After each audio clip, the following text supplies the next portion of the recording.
Le 11 septembre 2001 reste l'un des événements les plus marquants de notre histoire.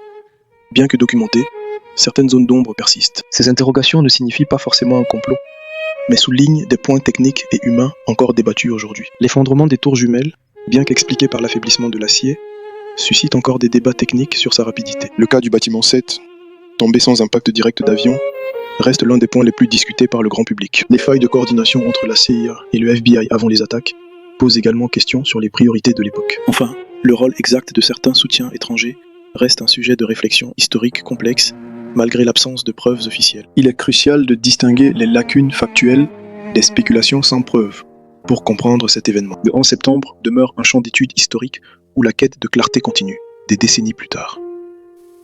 Plusieurs décennies après le 11 septembre, des détails techniques continuent d'être scrutés par les chercheurs. La nature des incendies dans les tours est centrale.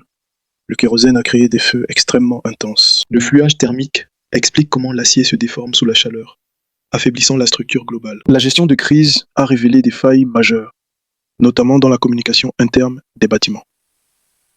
De plus, les radios des premiers secours ont montré des limites critiques à grande hauteur. Le mystère des boîtes noires persiste.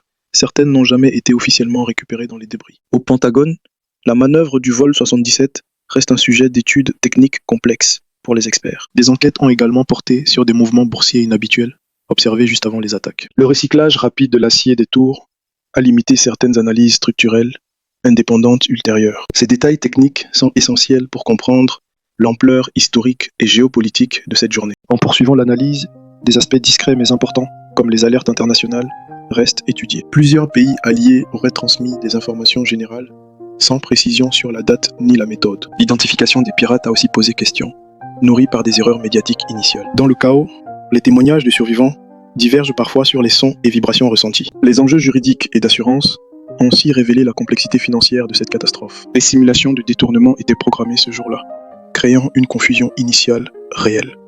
La déclassification progressive de documents entretient l'idée de zones d'ombre encore à éclaircir. Ces zones d'ombre tiennent souvent à des erreurs humaines et aux limites des systèmes de l'époque. Les enquêtes sur le 11 septembre ont suscité de vives critiques.